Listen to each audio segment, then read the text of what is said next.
Boleh Ustaz. Dia jelas penuh skrin ke atau macam mana? Kecil macam tadi? Penuh. Okey dah. Okey. Tapi yang Ustaz terang tadi dia itulah. Adalah. Yang ni nampak tak sebelum ni yang tadi? Slide ni nampak tak sebelum ni? Tak. Nampak tapi kecil lah. Tak nampak. Sekarang nampak lah. Okey. Sekarang nampak yang tadi kecil ya. Okey, tak apa. Okey, so walaupun kecil tapi Ustaz harap apa yang Ustaz sampaikan tadi jelaslah. Dan Ustaz percaya kebanyakan korang biasa dengar hadis ni. Hadis berkaitan Islam, iman dan ihsan. Dalam peristiwa Sayyidina Jibril alaihi salam datang dalam bentuk manusia. Menurut riwayat ada yang mengatakan manusia itu dia menyerupai seorang sahabat bernama Dihyah. Dihyah ni maknanya seorang yang handsome lah pada waktu itu. Dan malaikat datang dalam bentuk lelaki ni. Okey, dan dia menceritakan mengajar, dan Nabi SAW Ustaz sebagai penutup pada hadis ini, Rasulullah pun beritahu pada para sahabat, korang tahu tak siapa yang datang kepada aku tadi dan bertanya begini dan aku menjawab begini. Lalu para sahabat jawab, aku tak kenal. Kami tak kenal ya Rasulullah. Siapa dia? Lalu Rasulullah jawab, dialah malaikat Jibril. Dia datang kepada kita untuk mengajarkan kepada kamu semua tentang agama kita. Okey? Maknanya boleh dikatakan ini adalah sebagai basic dalam agama kita. Okey? Kita tengok dulu. Okey, ini lebih kepada ini adalah huraian kepada iman, Islam dan ihsan. Okey. Iman, Islam, ihsan. Sebelum Ustaz pergi kepada lebih mendalam, iman, Islam, ihsan ni semua orang kena faham dia adalah ibarat tiga tonggak utama dalam agama kita. Tiga tonggak utama dalam agama kita yang mana ibarat dia tu Ustaz boleh bagi kefahaman yang mudah, dia ibarat sebatang pokok. Ustaz suka nak melukis tapi tak apalah, nanti Ustaz cuba lukis kalau perlu lukislah. Okey. Iman ini secara mudah Ustaz beritahu dulu, iman ni ibarat akidah kita, fahaman kita.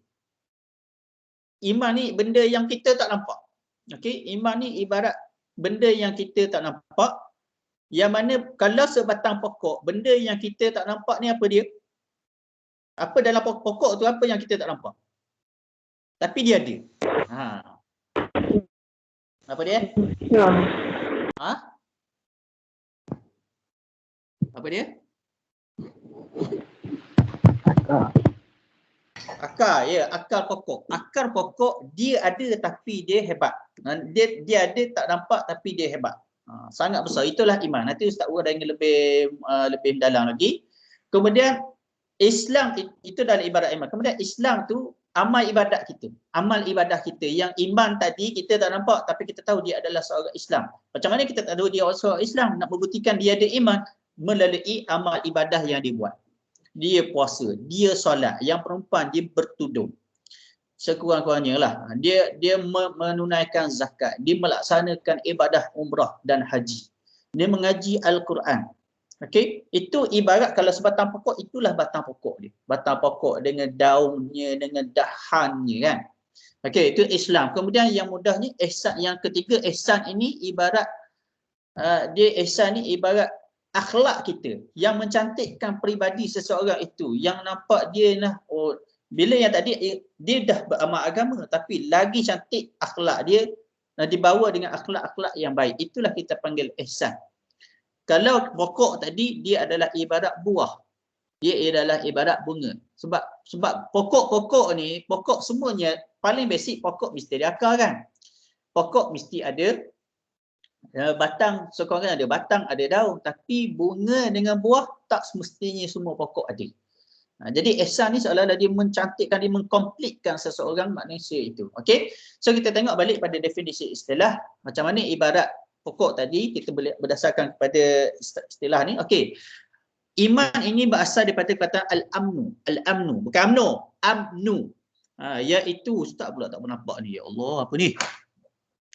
Aman, tiada rasa takut.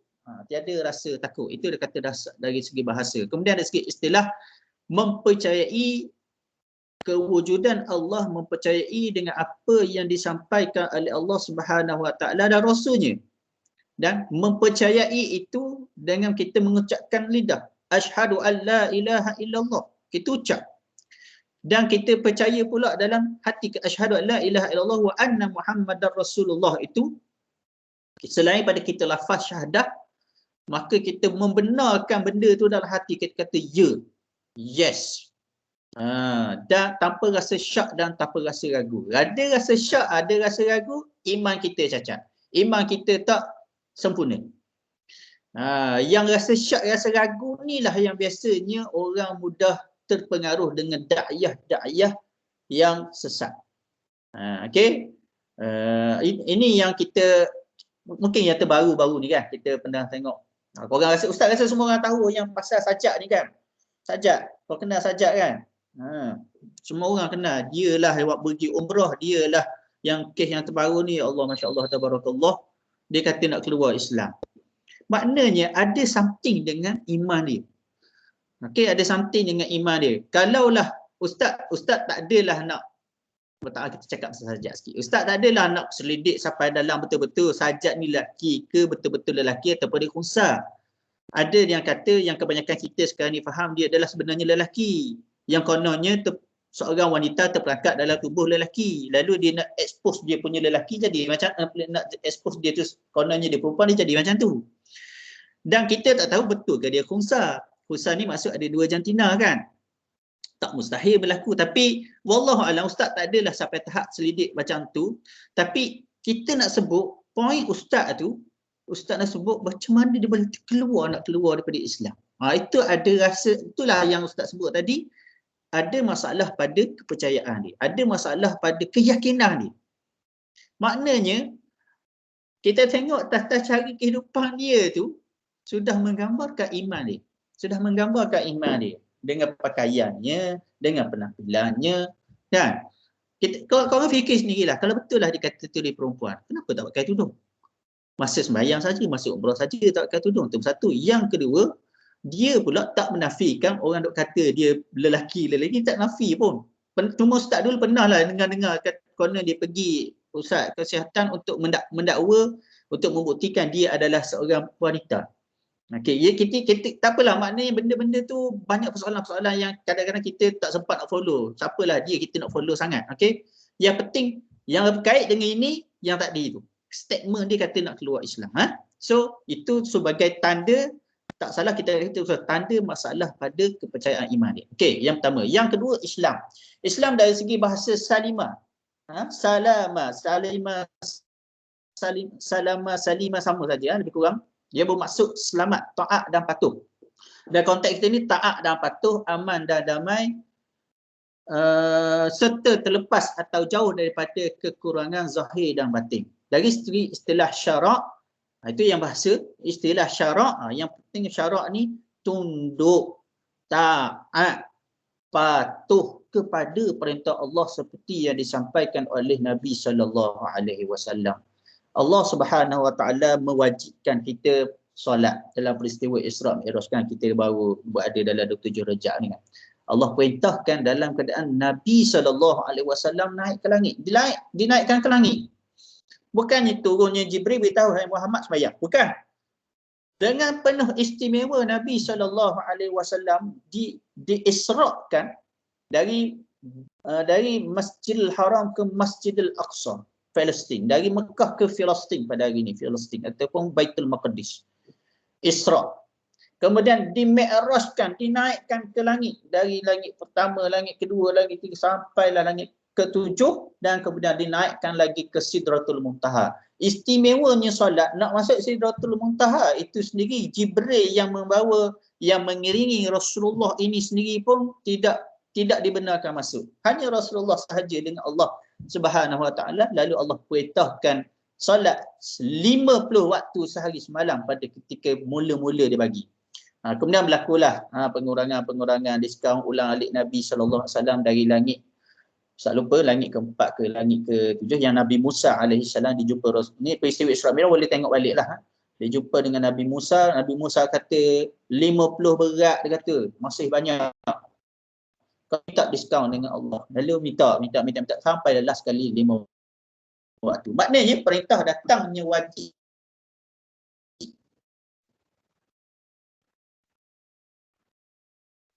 solat itu adalah buat dan kita sanakan itu masuk Islam. Kita tunduk taat dan patuh kepada perintah Allah dan disampaikan melalui Rasulullah sallallahu alaihi wasallam. Selain daripada solat ada puasa kan. Puasa. Okey, kutiba alaikumusiyam kama kutiba alal ladina min qablikum la'allakum tattaqun. Ayat Quran datang, wajib ke atas kamu puasa seperti mana umat-umat terdahulu. Itu contoh. Kemudian wa aqimus salata wa atuz zakah. Dirikanlah solat dan tunaikan zakat. Itu datang wajib. Wajib tu okey, ayat tu perintah. Perintah ni ada dua pula keadaan, sama ada wajib ataupun jadi sunat. Tu ilmu usul fiqh, tak perlu awak mendalami lagi lah. Tapi secara basic ayat Al-Quran ke hadis Nabi bawa kalau ada ayat tu berbentuk perintah wa aqimus solah wa atuz zakah, contoh tu contoh sama ada wajib ataupun sunat. Dalam ayat Al-Quran wa aqimus solah ni ulama berdasarkan beberapa syarat, berdasarkan beberapa qarinah, tanda-tanda, maka itu adalah kewajipan wajib. Qarinah yang paling utama, datangnya hadis menyokong ayat ini adalah wajib. Itu contoh. Jadi Islam itu adalah amal ibadat kita. Yang nampak tu kan. Okey, dan yang ketiga ihsan, berbuat baik kepada manusia dan menghindari daripada melakukan perbuatan yang buruk dan yang jahat. Jadi berkait dengan akhlak. Dan seterusnya mendorong seseorang agar sentiasa ikhlas dalam beribadah. Ikhlas ni macam Ustaz sebut tadi, ikhlas kita tu tidak dipaksa. Tidak dipaksa, ada kerelaan sendiri. Ada kerelaan sendiri. Ustaz percaya korang semua ni dulu zaman kecil-kecil dulu dah. Mesti ada usul-usul pasal mak kita, ayah kita duk paksa. Solat jangan tinggal. Cikgu, ustazah dekat sekolah suruh sembahyang. Lalu kita ni nak taat juga, tapi taat dalam keadaan malas, pergilah ambil wuduk dalam keadaan malas. Lepas tu kita kat takbir Allahu Akbar, ya Allah, terlepas aku cerita kata nak sembahyang punya pasal kan, nak kena sembahyang ni, mak suruh solat. Masa tu kita, ustaz tak nafi, ustaz sendiri dulu masa kecil pun rasa terpaksa sembahyang tu, terpaksa. Tak sembahyang memang kena bedal lah. Ayah nak bedal atau apa, ayah nak bagi punishment. Punishment. Nak bagi, maknanya ada benda lah. Kalau tak sembahyang kau kena gini. So solat dalam keadaan terpaksa masa kecil. Dan ustaz harap hari ini janganlah sampai tahap hari ni orang dah besar, dah umur 18, 19 tahun ni masih lagi feel dia macam tu sembahyang. Alah terpaksalah solat ustaz. Tak nak lah. Sebab tu Ustaz cerita tadi, kita tak nak tahu saja. Hari ni kita nak menghayati, kita sedar. Solat kita ni bukan solat atas dasar kita ni rasa terpaksa. Betul, sebenarnya solat itu memang diperintahkan. Tapi perintah kita buat itu perintah daripada kita sedar, aware dan rasa keikhlasan dan rasa untuk berdamping dengan Allah, bertakarrub untuk kan solat ini biasa ustaz para ustaz sebut dia seolah-olah itulah the way of our communication with Allah. Cara kita berkomunikasi dengan Allah, salah satu cara ni ialah solat. Dalam solat kan kita banyak doa. Solat itu bahasa, dari segi bahasa bermaksud doa. Kita minta alhamdulillahirabbil alamin arrahmanir rahim maliki yaumiddin iyyaka na'budu wa iyyaka nasta'in. Kepada engkau lah wahai Allah kami berserah dan kami mohon pertolongan. Itu minta tolong dengan Allah. Dalam Al-Fatihah saja, tak pergi jauh lagi, banyak lagi dalam baca-baca lain ada lagi doa. Okey. Seterusnya kita nak pergi kepada gambaran Islam secara umum. Okey, nanti dalam pukul 9 kita break sekejap. Okey, tasawur Islam ataupun gambaran tentang Islam. Okey, kalau orang tanya kan. Ni saya nak panggil nama lah ni Boleh, sedia? Okey. Kita minta orang paling jauh. Boleh Faizal? Faizal, kamu ada kat sana?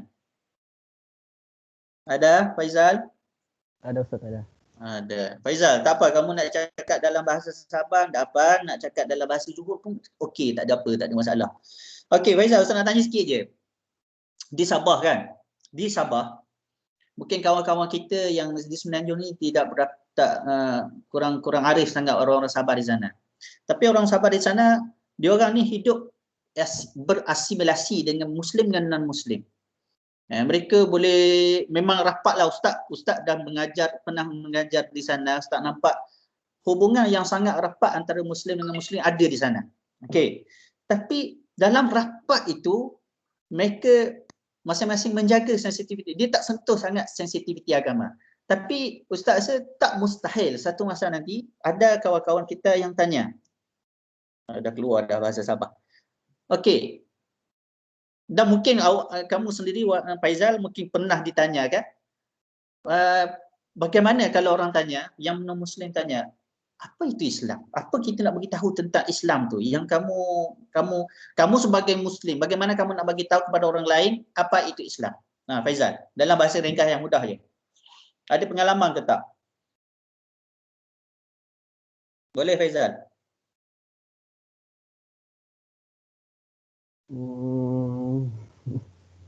Walau ustaz cakap dari tadi, kamu lah pula cakap.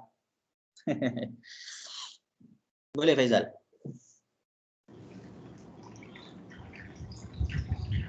Ada non-Muslim tanya. Boleh. Cuba cakap dulu. Cuba ulang. Okey, macam ni lah mudahnya macam ni. Ada yang kawan-kawan non-Muslim tanya kamu. Kamu ni kan Islam kan, kan? Macam mana kamu nak bagi tahu Islam ni bagus? Macam mana kamu nak bagi tahu Islam itu bagus sama dia orang? Banding agama. Yalah, apa dia? Contoh. Contohnya macam mana? Kamu nak bagi tahu apa pasal Islam?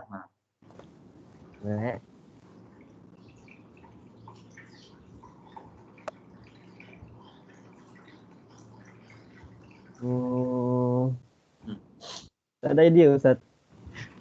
Kamu ni pun kan, kalau ustaz bagi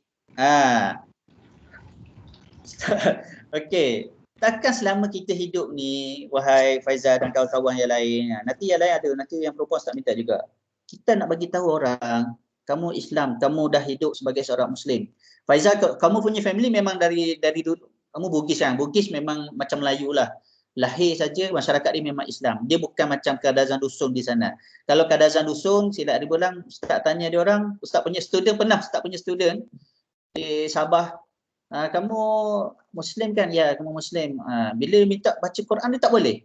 Selidik, rupanya dia Muslim disebabkan dia punya bapa masuk Islam baru dah tempoh 10 tahun. So bapa dia masuk Islam, dia bawa sekali isteri, dia bawa lagi sekali family dia, anak-anak dia. So nak bagi tahu ada di kalangan kawan-kawan kita Muslim di Sabah dan juga di Sarawak yang Muslim, dia baru jadi Muslim dengan sebab family. Tadi sebab family. Sebab family. Ada juga ustaz punya student, dia beritahu ustaz saya baru masuk Islam ni. Baru masuk Islam. Tapi saya belum tahu lagi saya punya family. Ada. Jadi itu situasi yang macam tu. Sekarang ni Faizal, ustaz percaya orang Bugis ke macam orang Bajau di sana, dia lahirnya komuniti Islam. Takkanlah kita tak boleh nak beritahu gambaran kita sebagai seorang Islam ataupun agama kita tu. Boleh Faizal? Bagi sikit je. Islam tu begini. Kenapa aku rasa Islam tu bagus? Kenapa?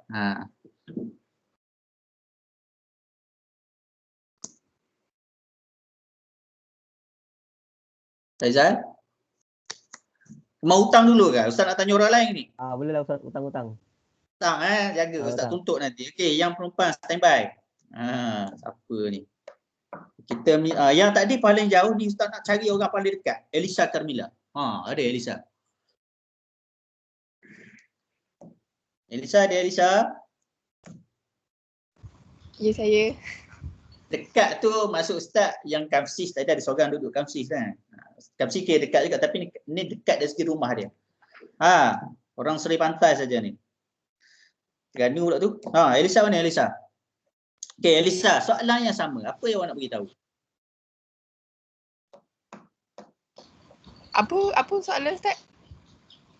Aduh, soalannya mudah je. Okey, sekarang ni awak bayangkan ada orang bukan Islam tanya kepada kita, awak Islam kan? Berapa lama dah Islam? Lahir-lahir Islam kan? Okey. Apa yang bagusnya Islam? Apa bagusnya Islam ni? Kita nak beritahu orang. Boleh? Elisa. Sifat peribadi Islam tu yang buat orang tertarik dekat Islam. Contoh. Contohnya macam Islam ni jenis tak memaksa. Macam mana tu? Boleh Elisa, ataupun adakah kawan nak tambah sebelum Ustaz pergi pada bayaran hutang tadi? Faizal. Adakah kawan yang lain nak tambah? Ataupun Elisa ada lagi? Tak ada Ustaz. Okey, Ustaz buka yang lain. Kepada yang lain. Ada yang nak tambah? Ustaz, contoh macam Siapa ni? Islam je Najwa. Okey. Najwa. Okey. Okey, contohnya masa zaman dulu, zaman Rasulullah dulu, bila kedatangan Islam tu kita dah hapuskan sifat kehambaan. Okey. Dah hapuskan ke zaman tu? Masih ada. Zaman Rasulullah Ada juga, ada. tapi kita macam dah kurangkan sikit lah sifat perempuan tu. Dah kurangkan sikit. Bila ada Islam. Kurangkan apa? Kurangkan. Okey. Golongan Okey. hamba. Okey, faham. Okey, apa yang Ustaz faham daripada terima kasih Najwa. Najwa cuba nak beritahu datangnya Islam dia bukan masa tu perhambaan memang tak terhapus lagi. Masih ada, bahkan dalam hukum-hukum Islam masih ada hukum hamba. Okey, cuma dia nak beritahu zaman jahiliah dulu Ustaz tak nak sebut hamba, Ustaz nak sebut kalau macam hari ni kita pakai kasta. Dia macam kasta, ada golongan-golongan hamba ni dia memang betul-betul low. Dia boleh macam dah tak salah Ustaz kata dia macam tahap binatang. Belum lagi kita sebut yang tanang anak perempuan hidup-hidup. Itu dia. Jadi datangnya Islam dia nak menghapuskan benda-benda macam tu. Benda-benda memperkecilkan manusia, nak merendahkan martabat manusia. So dia angkat martabat manusia, datangnya Islam. Itu maksud dia lah. Okey, itu mungkin perspektif daripada Elisa. So Ustaz nak kembali Faizal. Lepas Faizal baru Ustaz bagi contoh-contoh yang mudah lah. Faizal ada?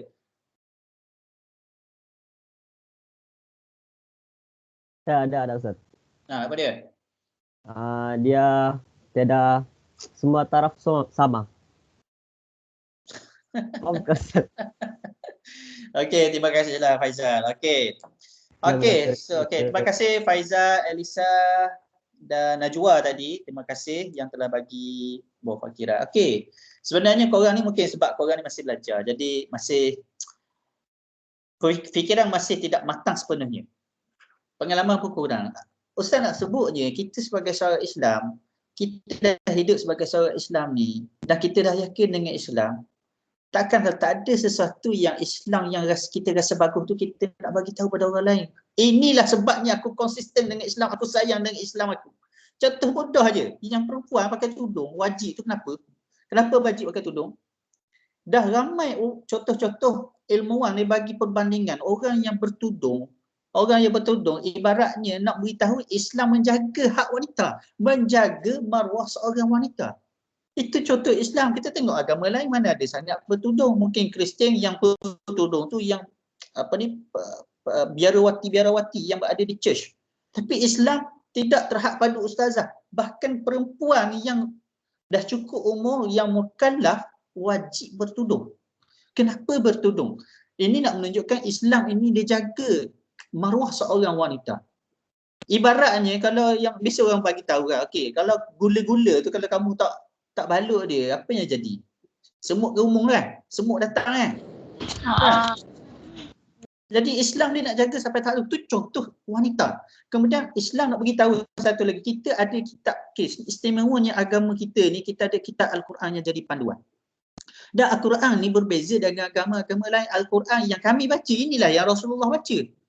Sama, tak ada ubah. Tak ada ubah. Dan Al-Quran tu, awak pasang tak? Awak pergi Eskibo, awak pergi Korea Selatan, awak pergi Australia, cuba minta dia baca Al-Fatihah.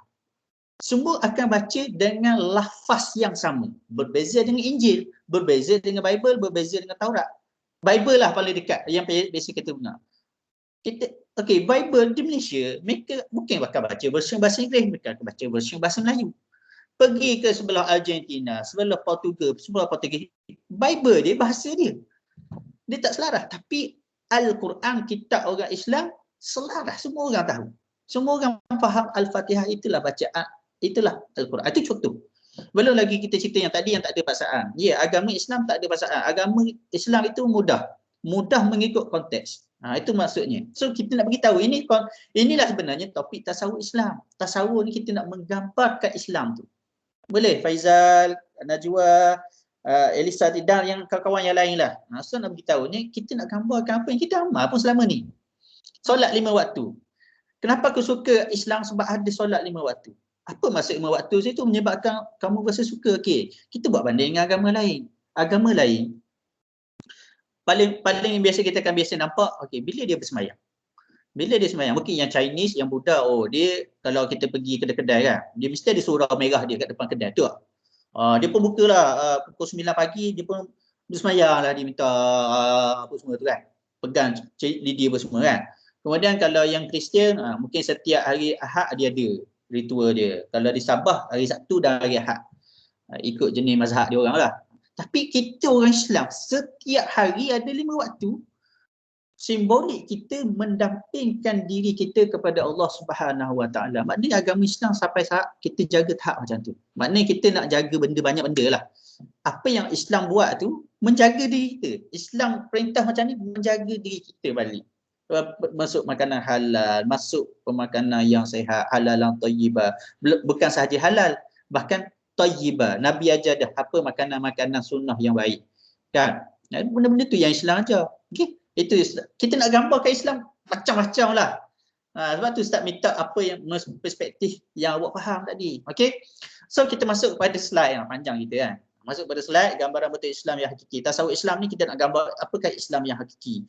Menjelaskan secara keseluruhan prinsip-prinsip asas Islam secara benar dan lengkap. Islam ada solat, Islam ada menutup aurat, Islam ada Al-Quran, Islam ada Rasulullah, Islam ada umrah, haji dan sebagainya. Yang mana akhirnya kita faham dengan wujudnya Allah kenabian Nabi SAW kita pegang bersebati dalam diri. Gambaran atau penjelasan yang komprehensif dan benar mengenai Islam. Pembentukan tasawuf Islam itu sudah bermula daripada turunnya wahyu yang pertama sebenarnya kepada Rasulullah. Iqra bismi rabbikal ladzi khalaq. Tu pun awak boleh beritahu. Islam ini mula-mula sekali dia minta kita belajar dulu. Kita jadi orang berilmu, bukan jadi orang jahil, bukan jadi orang sebut orang bodoh. Dah, kita tak nak itu. Kita nak biar salah satu prinsip Islam, kita jadilah orang yang berilmu. Belum lagi dari segi ilmu yang kita nak dapat, ada Islam ajar lagi kita mesti tajassus, tabayyun, mesti cari dulu maklumat itu betul ke tidak. Islam ajar. Jadi tasawuf Islam tu luas, banyak. Kemudian bahagian terpenting dalam tasawuf Islam ada melalui 3 perkara pokok iaitu akidah, ibadah, akhlak. Itu kita panggil Islam, iman, ihsan nanti. Yang Ustaz sebut tadi. Akidah itu iman, ibadat itu Islam, akhlak itu ihsan. Daripada ketiga-tiga perkara pokok ini, akidah lah yang merupakan tunjangnya. Dan dalam slide ini ada dia punya rujukan dan itulah Ustaz ambil daripada penulisan dari UKM lah, UKM. Okey, kita break sekejap Okey. Bolehlah